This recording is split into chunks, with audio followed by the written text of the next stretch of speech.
Hello everyone, my name is Kalyani आणि आजच्या व्हिडिओमध्ये आज आपण खूप मोठा टॉपिक डिस्कस करणार आहोत आणि खूप इम्पॉर्टंट की 10वीच्या एक्झामसाठी रेफरन्स बुक वापरावेत की टेक्स्ट बुक वापरावेत. बरीचशी मुलं माझ्याकडे येतात, बरेचसे पालक सुद्धा येतात, मॅडम कुठलं गाईड घेऊ देत, कुठलं रेफरन्स बुक घेऊ देत, रेफरन्स बुक वापरलं पाहिजे का, गाईड वापरलंच पाहिजे का, असे प्रश्न घेऊन सर्वजण येत असतात.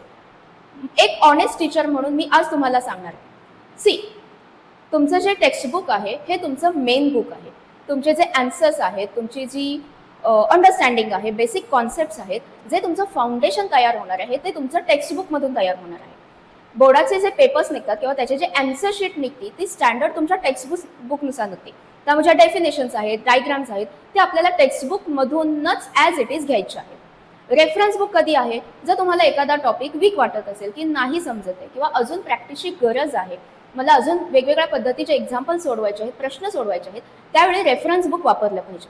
पण टेक्स्टबुक झाल्यानंतरच रेफरन्स बुक वापरलं पाहिजे, गाईड हे वापरलं पाहिजे.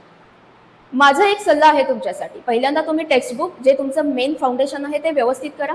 त्यानंतर बोर्डाचे काही पेपर्स घ्या, ते PYQ ज्याला आपण प्रिव्हियस इयर क्वेश्चन्स म्हणतो ते आधी सॉल्व्ह करण्याचा प्रयत्न करा. ते सोडवल्यानंतर जर तुमचे सॅम्पल पेपर्स असतील ते पण कव्हर करा आणि त्यानंतर अजूनही तुम्हाला काही प्रश्न प्रॅक्टिससाठी हवे असतील तर त्यावेळी तुम्ही गाईडचा वापर करू शकता. हे कोणासाठी, जे स्टुडंट्स अभ्यासामध्ये स्ट्रॉंग आहेत.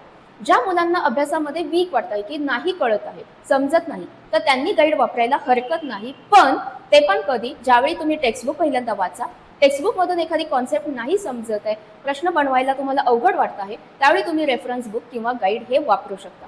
पण लक्षात ठेवा, पहिल्यांदा टेक्स्टबुक, त्यानंतर प्रिव्हियस इयर क्वेश्चन्स, त्यानंतर सॅम्पल आणि त्यानंतरच गाईड, हे कॉम्बिनेशन तुम्हाला 10वीला सक्सेसफुल बनवेल आणि तुम्हाला 95% जास्त मार्क्स मिळवायला मदत करेल.